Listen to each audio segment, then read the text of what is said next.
And welcome everyone to our virtual co-working write-in, edit-in events. I'm Coral Sands, author and one of your quest guides for today's writing event. And I'm Ansley Ashe, author and co-quest guide. To keep myself accountable, I love virtual write-in events. We get to meet so many different writers from around the world, and today we'll be doing sprints with prompts followed by short breaks. During our short breaks, we will be chatting a bit so you can get to know us.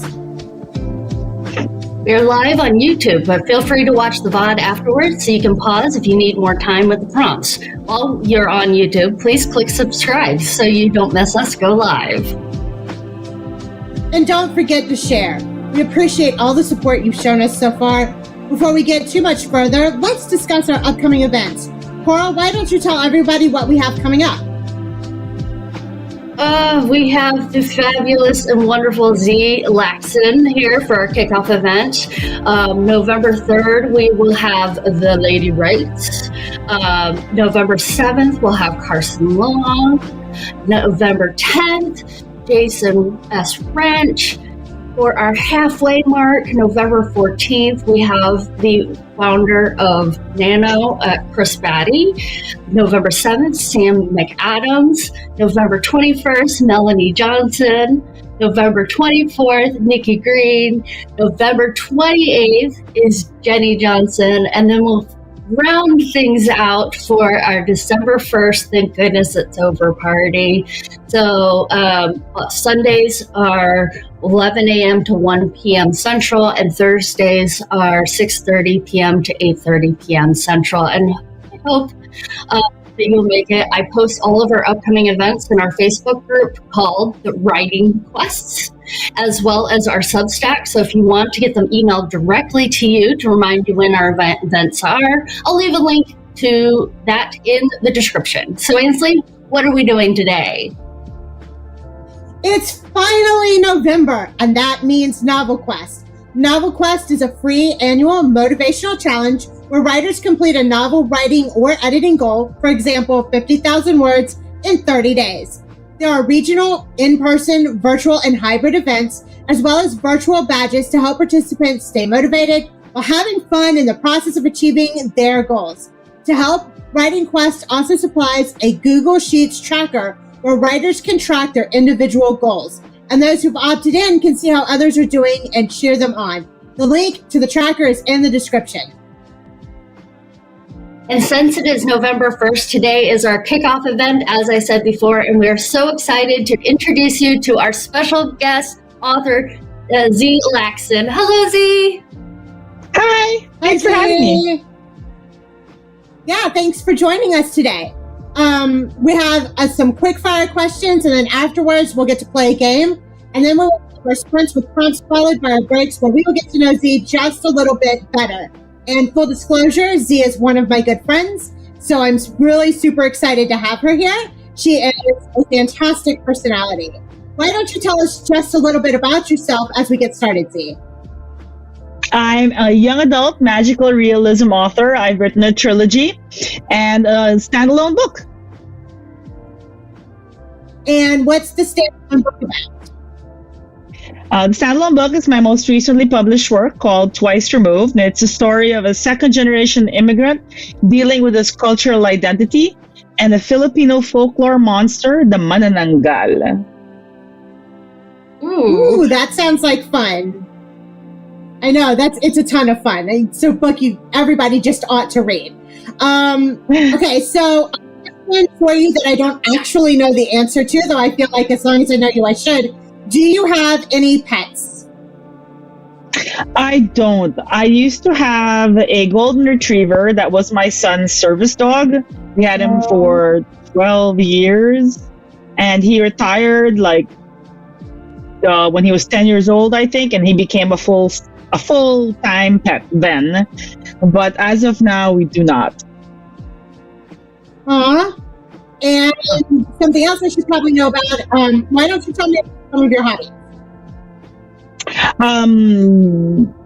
I own my own photography business, Z-Shots, and so photography used to be my hobby, and then now it became a professional thing, work. And then now it became work, and then now it's something I also do for fun. I like to draw. I'm also an artist, usually digital artist. So those are fun things, and cook and eat. I like to eat a lot. Okay, and something I do know the answer to, have you ever done a writing challenge such as this before? Such as what? Something similar to Novel Quest. Have you done something similar to Novel Quest before? I have. Actually, my last book. Yeah, my last two books were completed. The first draft was completed during writing challenges, just like this one.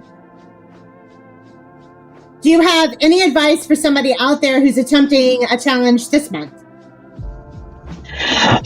When you're writing, like, so everybody says, oh, write every day, whether or not it's in the project that you're working on, I still think those count. But like when I was really struggling and I get stuck on something, I always put a placeholder. It's hard because normally you get stuck on something and you go down like this little rabbit hole and you lose track of time and then you didn't get any writing done. So you put like this little placeholder that says, okay, get back to this. And if you write something like put name of title character here, that's a number of words that just gets put in all at once. So, that's what I did.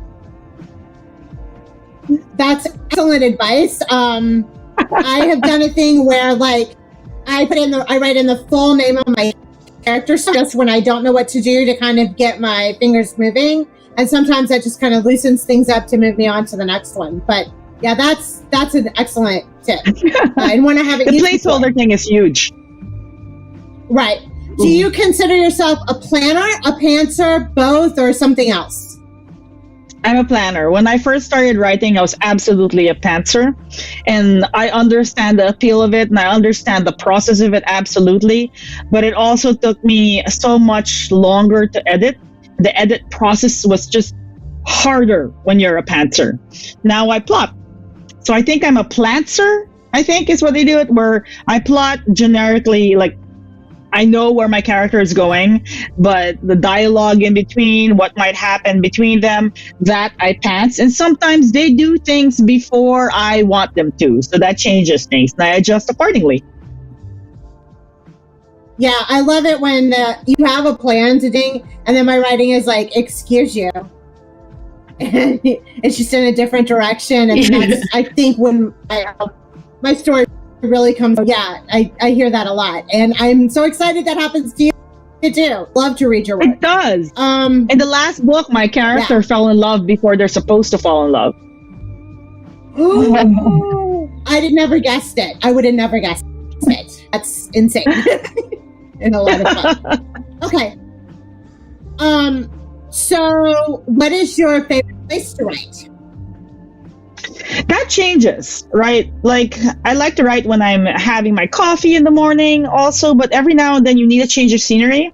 And like if you're at home, or at least when I'm at home, I get distracted by things like laundry, or now I have to cook my lunch or something. So when that happens to me, I intentionally take myself out of this and I'll go to the library or I'll go to the coffee shop. That's what I'll do. But for the most part, I like writing at home.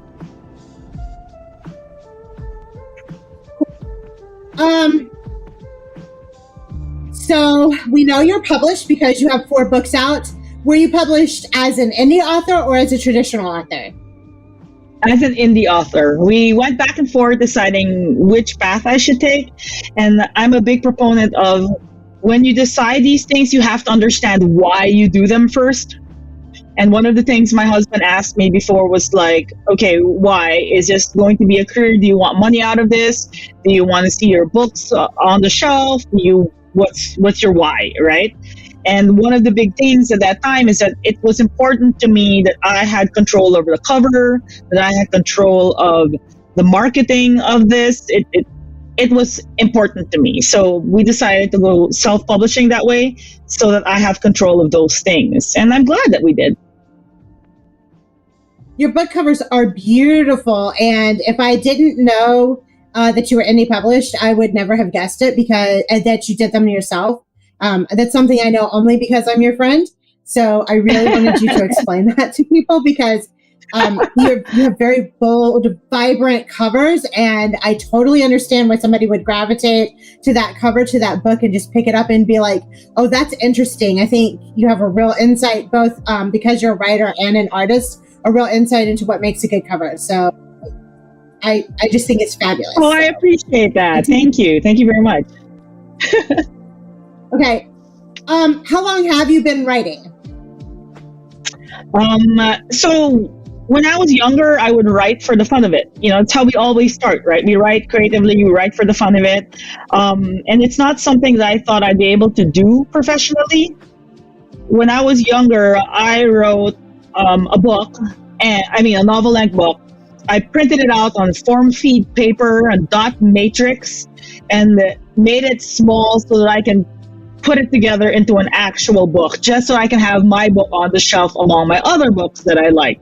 And in it, I had an author's note because, you know, I was the author of that book at 12 and I was all proud of myself.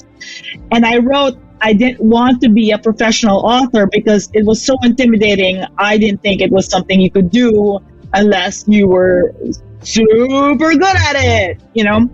And when you're reading books, it's either one or the other, right? If you're reading a book that you really, really like, you're thinking to yourself, there's no way I can compete with this. There's no way I'll find myself out there. And if there's a book that you really, really don't like, you're like, I can totally do this. But there's no in between. So it's really, really scary to come up with that. But now here I am, and I think my 12-year-old self would just be like, you're what? So like, you've been writing that long. I've been writing that long for the fun of it, but I wouldn't have considered myself an actual author until 2020 when my book was published. And then I felt like, oh, I guess, you know, the imposter syndrome isn't quite as bad then. It's still bad. It's just not as bad. I think that's so interesting. We do have I think a one of the question. reasons why. Oh, sorry, we do have a question from the audience. Just anyone know, do you do writing full time? I don't actually, because like I said, I have my own photography business, so I do that. But the good thing is, in the beginning, it helped finance my writing. And having your own business also helps you know how much money you're putting in it and how much money you're taking out and things like that. And so I do that. And then I do this, and I work part-time at a museum. Oh, fun. So a lot of fun. She's a lot of fun, which the museum is how I know Zia a little bit. And we have projects together as well. So I think one of the reasons you and I are friends is because I was also 12 when I wanted to become a novelist. The first time when I thought, oh, this is something I really want to do.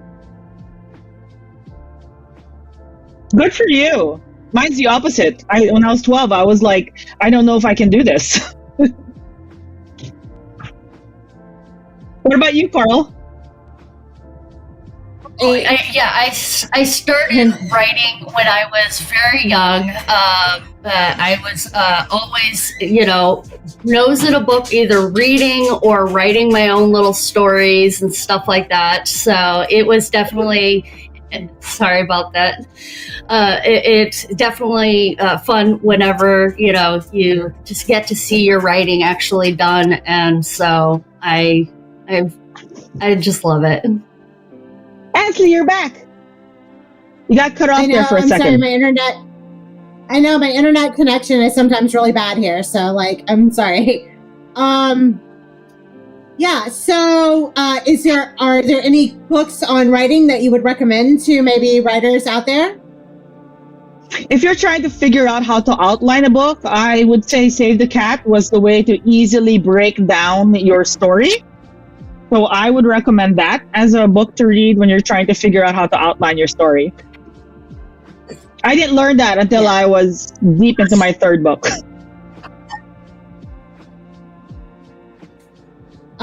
Okay, yeah. It took me a while to figure out my outlining process as well. So yeah, that's very useful. It's a very good book. I've read it. Okay, do you follow anyone interesting on social media? Everybody I follow on social media is interesting. I don't think that there's any one particular person that's solicitous or whatever, or like incredibly insane or whatever. But like when you're in social media, the cool thing about it is that everybody has all these little mini stories that are super interesting at given different times. So I think everybody I follow on social media is interesting. Cool. And what is the best social media for people who want to know more about you to find you? On social media? Yes, on Facebook, I think it's ReverieTheBook.com. It's at Reverie the Book, because I clearly did not think past one book when I first started. And on Instagram and on TikTok, it's just at Lacson. Nice. Nice. Do you have any particular advice you would give somebody who's trying this for the very first time? Oh, yeah, I have two, actually. One, think ahead. Don't think just your one book. Because, like, I thought I would just be writing that one book.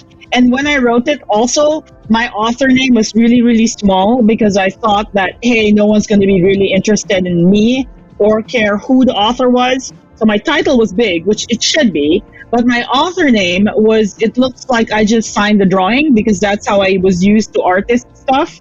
So when you're starting out and you're thinking about your cover and your first book and everything, plaster that cover with your name. You work hard on that. You deserve your name on that cover, nice and big. You don't have to be some majorly, 1,000 published author before that to earn your name on that book. You already did that. So plan for that, okay? That was my number one. And I had a second one, and now I lost it because I'm being deep into that whole, make sure that you pat yourself on the back for that stuff. Maybe we'll just keep it on. Oh, no, I know, I remember.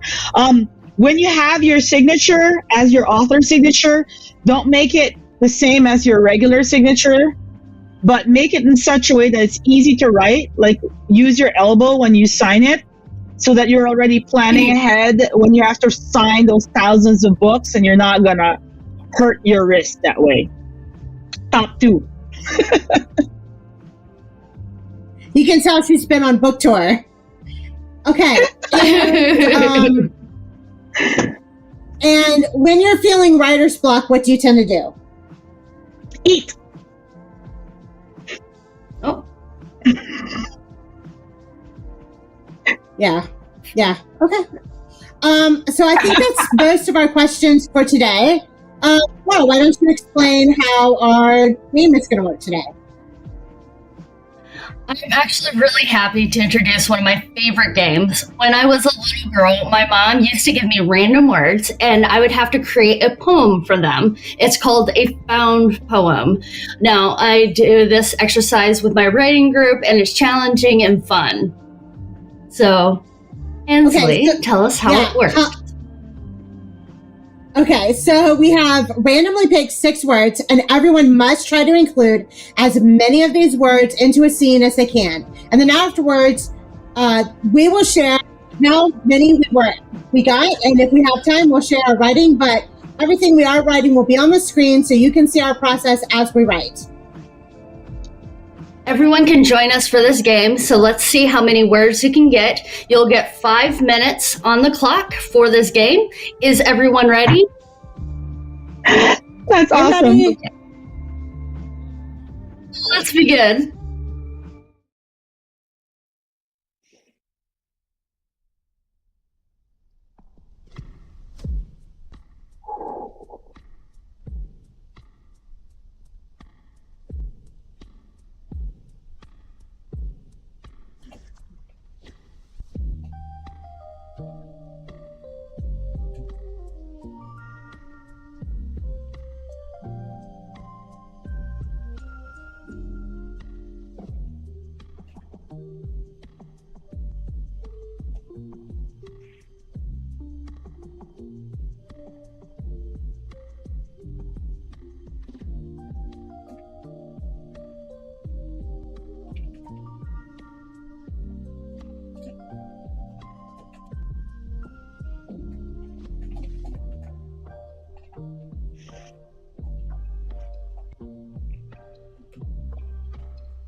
And that ding means it is time for a break. How did everybody do? Yeah, I got a lot of words. So what about you? Okay, let's see This was how fun many just words I watching you got. guys. Did you like that? It's always interesting to see the types of how people brains and stuff like that. I got It does, and you can also 113 see writing words. style. Yes. It's a lot of fun. And I just so happened to say puppy, but there's a dog. There's a dog in the story who's like a major character. He keeps getting into stuff, and I was like, oh, this is a really good word for my particular story. Because my daughter Lexi wanted me to have a dog, so she like has designed this dog and his personality all the way out. And I was like, oh, I know how to do this. So it was fun. We're talking about pet the dog and kill the parents earlier, and like you just went for it. Right. I made sure that I included pet. I did pet the dog though, and I did also have a dead parent. She totally went for it. Gotta do it. No dead parents yet in my work. No dead parents yet in my work. Oh my gosh. Today. Who picked the word? Wait, how'd you pick the words? They were random words that me and producer David came up with, and we were just like, oh no, we don't have words. There should be a poll to make one to guess the next words next time. Yes. Oh, that's a great idea. So, like, if you're watching this VOD, put your suggestion for words down below, and we'll pull them and we'll use them maybe next time. That sounds like fun. It would be fun. So, like, yeah, I can't wait to see what our viewers come up with. Absolutely. Okay. And so we got a few minutes left, so let's go ahead and discuss our first prompt. Okay, so beginning of a challenge, we need everyone to get out of their heads and turn off that inner editor, that self-critic, that thing that always seems to sabotage us when we're writing words. And this time we're going to do it with a real big click. So I sometimes get inspired by starting with something incredibly cliche and then try to twist it for my own ends. So tweak it just so that it's something special. Whether you tweak it or not, choose something cliche and use it to inspire your first opening scenes. So here are some of the cliches we saw, and you can start with that. So waking up, starting with a character waking up in bed, getting ready for school or work, or being woken by a phone call or a text.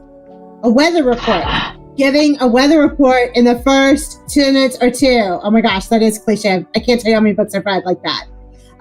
Really? Staring into a mirror. Yes, but these are when I'm beta reading and not necessarily the finished product. So, but yes, I see that a lot. Also get a lot of characters staring into the mirrors to print or to describe themselves. So maybe we want to go ahead and get that out of the way. A family showcase, introduce the character's parents, siblings, or pets. Oh, I'm bad about that one. Oops. A school showcase, having a character introduce their best friend and the school bully. Moving van, having the character drive to their new house in a car. I haven't done that one yet. That sounds like fun. Mirror catalog, having a character look at themselves and describe their flaws. Ooh, I don't think I've done that one. That might be fun. Summer of torture, having a character lament having to do something they don't want to do all summer long. Never ever done that one before. If they're the new kid, having a character worry about being the new kid on their first day of school, or maybe the new person on a new job. R.I.P. parents, Guilty. having one or both parents die suddenly and tragically in the opening scenes. And my favorite, if you love your Regency romances, having a character randomly ride a horse or be in a carriage down a road. All right, so that ding means 10 minutes are on the clock. Start your story with a cliche. All right, let's do this.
What means it is time for a break.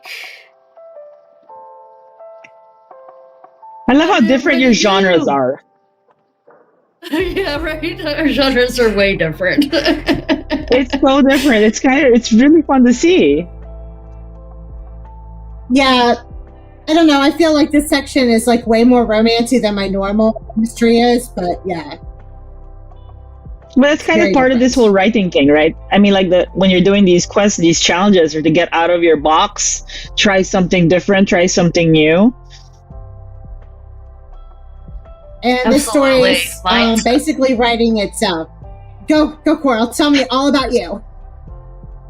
Oh no, my story is definitely outside my box too, and then at least in the beginning, and then I went whoop right back into the box.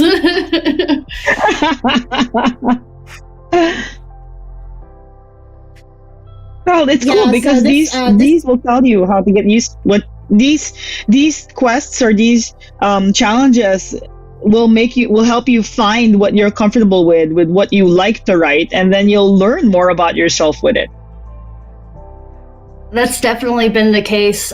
When I started this story, I don't know why, but it put it right into the horror genre. And I'm like, I hate horror movies. I hate horror.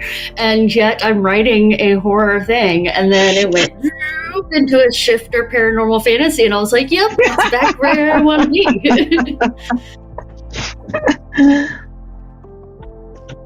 But sometimes like that, a second genre comes in and it kind of just spices up the thing that you normally do to just like kick it up a notch.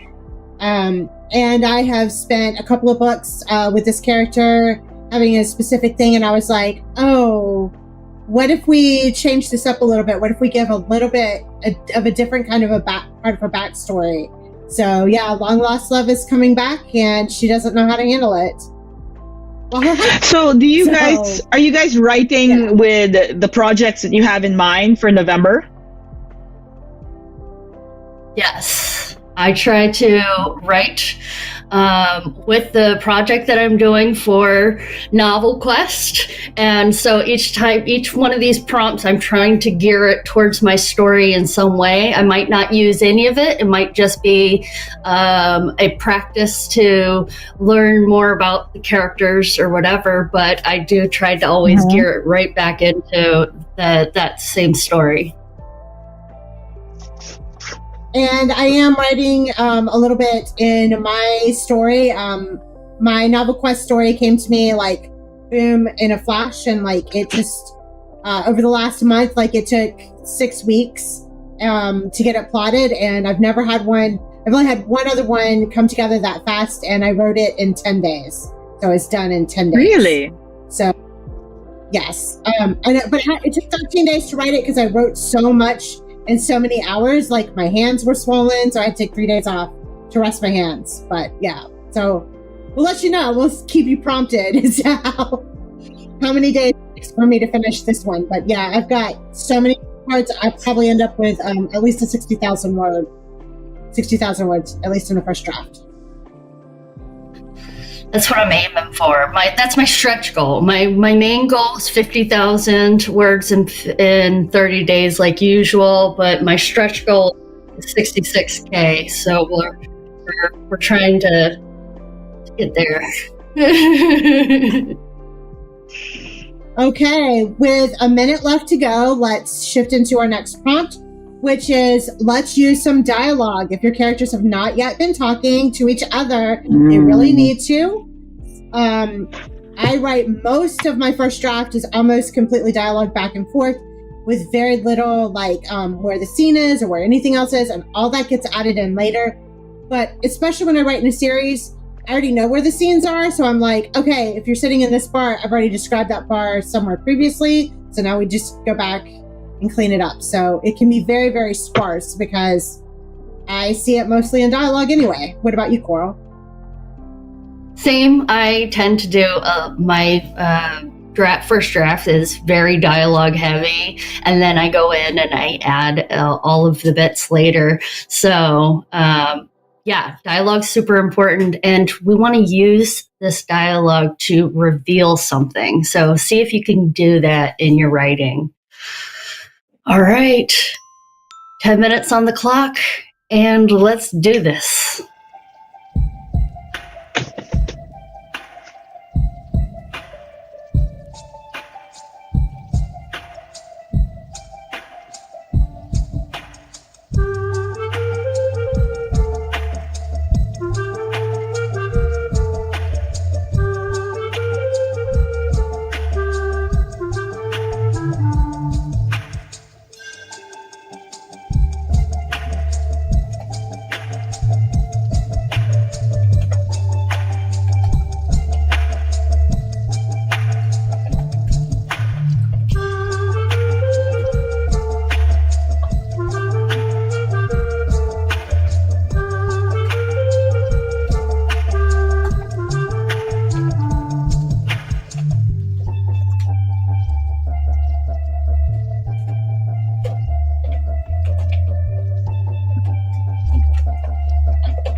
And that ding means it is time for a break. And how did everybody do? Yeah. So there's a secret that we didn't reveal, but there's one we did. So a little bit for now and a little bit for later. What about you? Anything interesting happen with you? I'm like all in my work and I don't see what you're writing. So anything interesting happen with you, Coral? I revealed a need for one of my characters. She absolutely needs to know whether or not her mom is still alive, and so she is kind of arguing against her friend and being very stubborn, and was like, "It doesn't matter if it's not safe. I gotta know." Yes, and so nobody knows that when our bad boy left home, he asked his high school sweetheart to come with him, and she turned him down. So nobody else knew that. Ooh. So that is the thing. Okay. And there's one more secret between her and the boyfriend that nobody in that town knows, even though everybody in that town knows almost every other piece of her business, because that's how a small town is. Small town. Nice. Small town. It is very much small town dynamics. In the chat, we have my character, it's Kakulu. My character has to tell her little brother her phone password or not be able to talk to her friends at all. Haha. Nice. Ooh, that actually is a really cool one. Yes, that's a lot of fun. And I'm so happy people are like playing along and putting it in the chat. That's very much fun for us.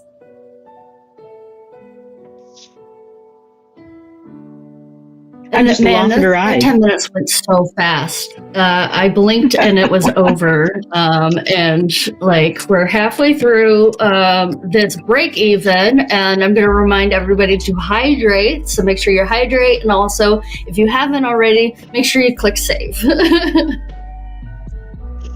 Click save. Yeah, don't forget to back up your work. Yeah, don't forget to back up your work. Now, If you're not using Google Docs So- that way. Yes. Yeah, so Z, our next one is going to be about theme. Do you have any ideas about putting a theme into your work, especially since the last one was based so culturally in folktales and fairy tales of your culture that you grew up with? Every the story I culture? have has a theme. So like you have to have an overarching theme for each story that you write. Like in my very first one, it was simple. It was simple as love is more powerful than distance. In my second book, the theme was love is more powerful than time. And the third one is love is more powerful than fear. So like I had themes for each book that we're writing. Themes are very important. Keeps you on track. It does. And that is the work we're going to be doing with our next prompt, which is have your characters reveal what the theme of your story is. So to make sure that you include that all the way along. So beginning times, great time to get off on the right foot and talk about theme. So the theme of mine is how destructive gossip is, which is why the name of the working title is Gossip. Yeah. And the theme music for it is also a song by an Italian rock band called Måneskin. So you could just plug that word in and listen to it. It's a very high energy song, but yeah, I was listening to the song one day and the story popped into my head. So that's kind of the origin story for this. Nice. I actually have my theme written down on a card here to remind myself as I'm writing what my theme is, and it is finding a place she belongs. So I have to keep that in mind while I'm writing, and I don't want to forget about it. And anytime I'm not sure where the scene is going to go, I just look over at my theme and just like use it to guide me. How is this either going to show the theme, or how is this going to maybe be the opposite of the theme? So, Love it. okay, we have a few seconds left. We're about to dive in. You're going to get 10 minutes on the clock again. And let's go.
It is time for a break.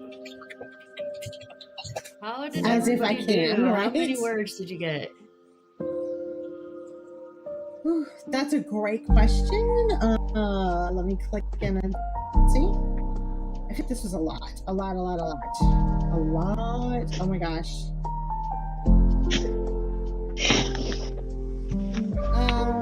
330. Nice. That's really good. I told you this story. You know, this story's just gonna write itself. Just like it's just there. I'm right under you. So, I'm 316 words. I think the prompt is really good. I'm like, it gets you to want to write. I went off to the side a little bit and started writing too. And I was like, this is great inspiration. I had no intention to, but you guys were just inspiring enough for me to be like, these are great prompts. I now want to write these things. And I was able to include your last prompt of dialogue along with this prompt. So well done, guys. Yay! That makes us happy because like this is really the thing when we're sitting here designing, like these coworkers were like, what are the things that we as writers want and how can we give that to the people who may be out there? So like, because I have so much fun writing, I just hope everyone else who's writing on this is having fun too. I think it's encouraging. I think it inspires you to want to write more, whether it's for your work in progress right now or just for your craft of writing and, you know, just for that feeling of creativity. It's a great way to get out of your writing slump. Yeah, that's why I love these write-ins. They inspire me so much. I always get a ton of writing done. I know that by the end of it, I'm going to get anywhere between 1,000 and 2,000 words. It opens the door of creativity for me. I absolutely love these things. And that's why I schedule so many of them through the month of November. So, Like if it helps you, can you imagine other people it helps too? Yeah, I hope so. Okay, Coral, do you want to describe the next one? Oh, and Yes, hydrate, I think that the next hydrate, writers. Yes, don't forget to hydrate. Our next prompt is a fun one. What is a mistake that your character makes? Oh. I think that's so fun because we always want to try to think of flaws and stuff like that. And one of those ways that we can show the flaws of our characters is to show them making a mistake. That's a good one. That might need more thinking than it would writing for me. Yes. And you can always, if you like any of these prompts, this video will go on to YouTube so that you can watch the VOD afterwards. And so you can always come back to it, press pause, give yourself some more time to work through it and stuff like that. So just a little tidbit there for you. It's like one of those workout videos that you get on Amazon or something, and you're like, oh, I'll pause right here and try that yoga pose. Yes. Same thing. If you think of an interesting mistake your character makes, we would be happy to read it when you leave it in the comment down below. Oh, please, yes, put it in the comments. Okay, we have about 30 seconds. We already hydrated, but we're gonna hydrate again. We want to make sure that we're drinking lots of water. Oh, I bet there's some people that are already jumping into it. Mm-hmm. I'm sure. Absolutely. And if you're like me, Caffeine is also acceptable, but you have to remember to hydrate as well. Yes. All right. We have 8 seconds. I think everybody, let's take a deep breath. All right. Minutes on the clock. Let's do this.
Okay.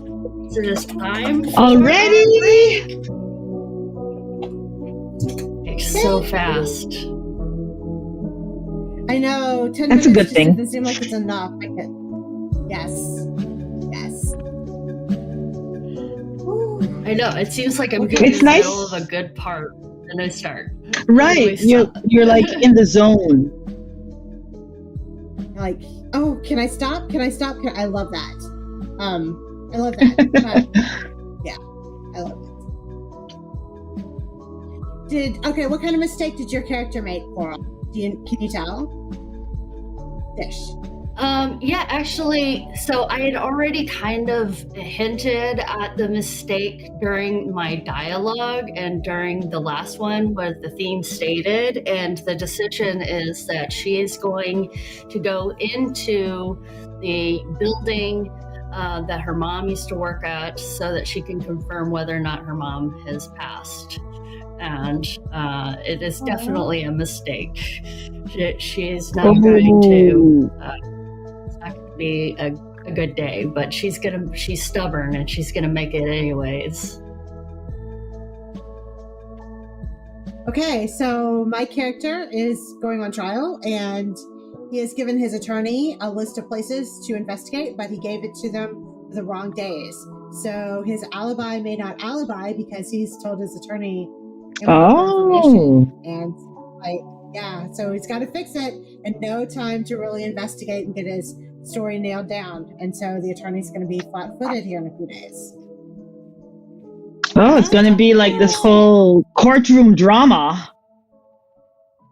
There's a little bit of that. So, that's 1/3 of the novel. Like, the lost love comes back, the current love is on trial, and there's a whole bunch of crime that's happening in between all of that. So, yeah, it's a busy novel.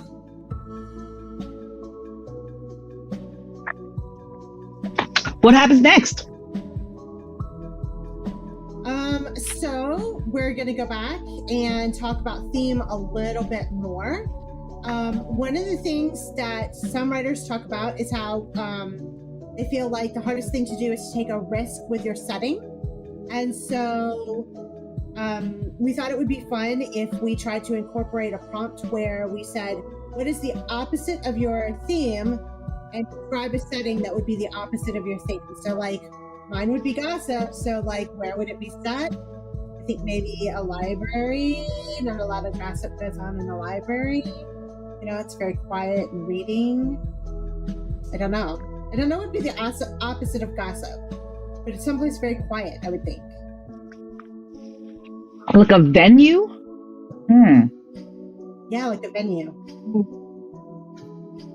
What would be the place least likely to have gossip? Yeah. I don't know. A convent? No, because even then, there'd be tons of gossip there. Right? Tons of gossip there, yeah.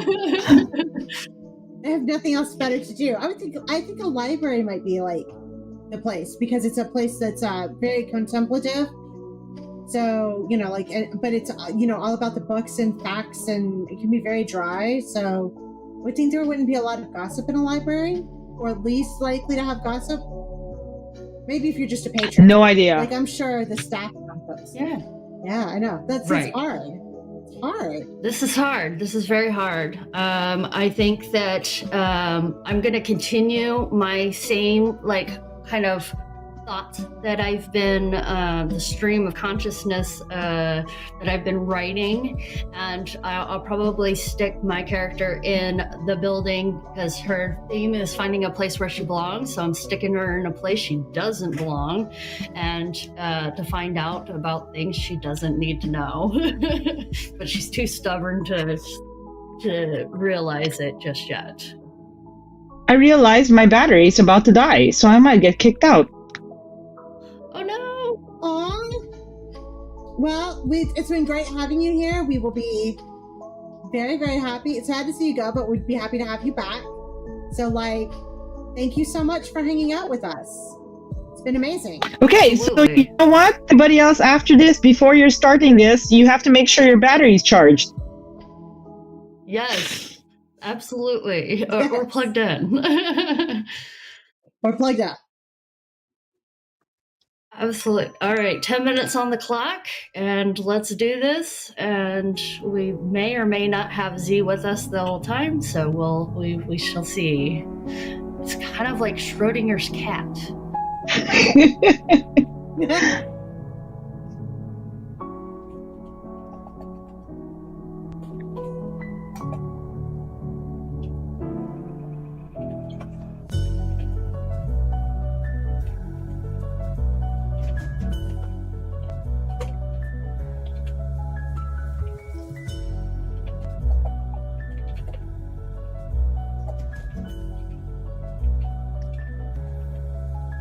I got a different prompt too. This is our last minute changing of prompts.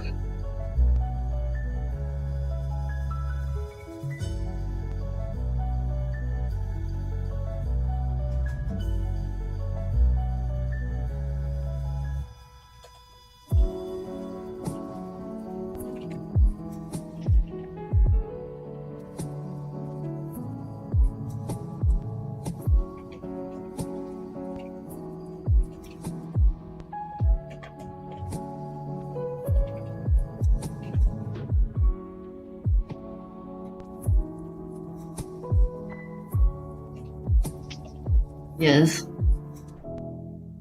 If you could, it has prompt 5 on the screen, and we need prompt 6, please. Should be prompt 4. It should be prompt 4. We skipped prompt 4 and went to prompt 5. We skipped prompt 4. We're going.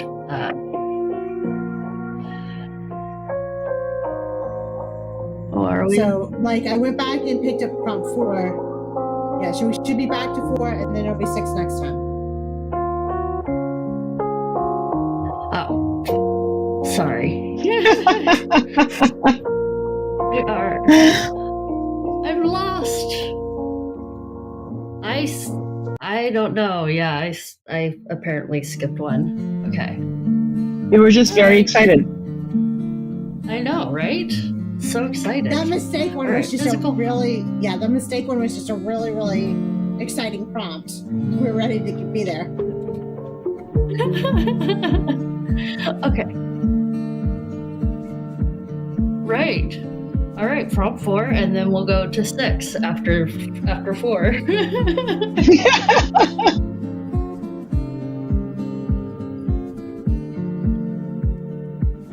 We're doing 4 now, so we should be on 6 next. We should be on 6 next, which is our last one, right? Yeah. Yeah, we'll do 6 next. That is correct. Okay. Sounds good.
still here.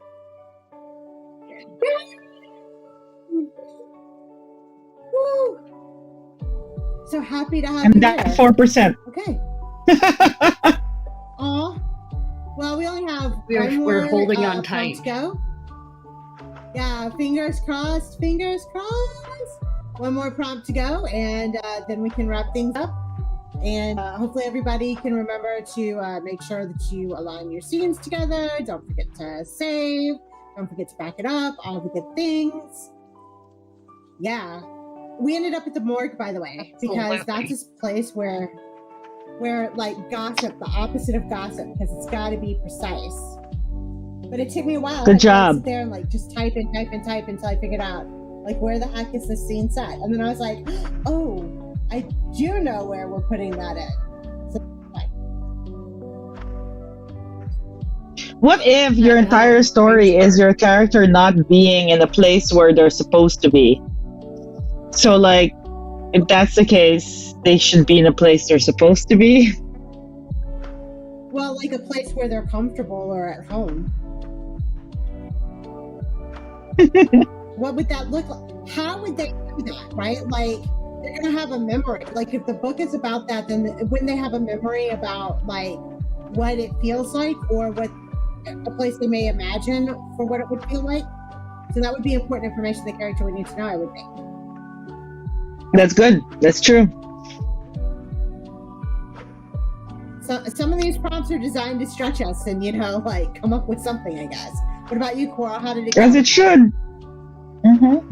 Yeah, it definitely took me a while to get there, and then I was like, wait a minute, I can't write this scene right now because I am on screen right now, and it would be a little too gory. And so I was like, let me stop this scene here, and we'll come back to this when I'm live.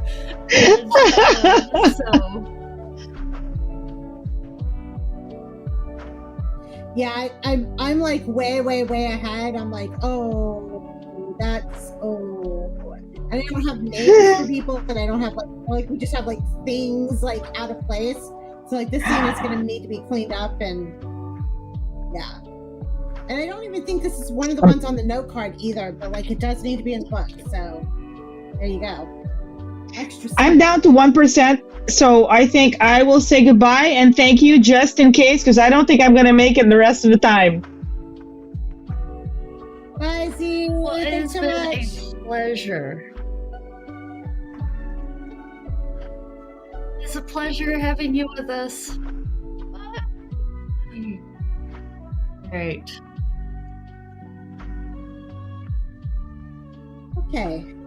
And she's frozen, so I think that means she's gone.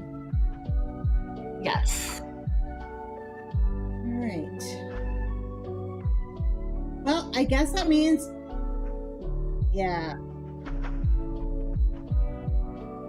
Okay, so I guess it's about time to talk about our very last thing. So we're still on our first day, and the most important thing that needs to happen in your novel is the inciting incident. That's the thing that causes your character to go down this path, this journey that they're on. We have done everything. We've talked about our setting. We've talked about our theme. We've talked about dialogue. We've talked about character. We've talked about organizing our scenes.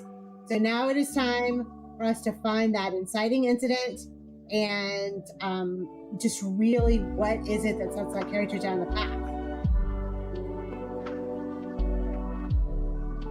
Yes, absolutely. And I already wrote my inciting incident, but I think that I wouldn't mind rewriting it. So I might spend spend my time, because I already have it down, but I'm just gonna rewrite it and see if things change or if I keep things the same and just rewrite the scene, even though because it's been a while since I wrote that scene, so it'll probably end up being completely different. See if what's important stays and things like that. What's not goes. Yes, well, I need to write crime number 1, so that's where we're at. The very first thing for my investigator to investigate. Crime number 1. Deep breath in. Yes. All right, deep breath in. We got this, y'all. 10 minutes on the clock.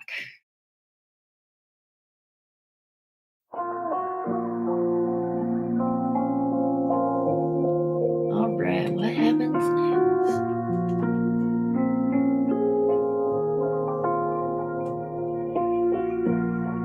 Okay.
That went so fast. All right, where are we? I know. I got so many words. How did you do? I got so many words. I did pretty good. Yeah, great work today, everybody. If you've been writing with us, we finished a 1-hour writing and editing marathon. And we would, even though Z had to leave early, we would like to thank her Before we close out, we want to encourage everyone to check out Z's website, zlacson.com, and buy all of her books. I promise they're amazing. And before we go, we must thank our producer, David McGinnis. We couldn't do any of this without him. He created all the graphics, animation, music, and produced this event. And don't forget to do things to help with the algorithm. Like, comment, share, subscribe, follow. Every little bit helps. Find us on all the social medias and subscribe to our Substack to get reminders sent to your mailbox at Writing Quests. And thanks so much for being here. We'll see you next time on Sunday. Bye. Bye.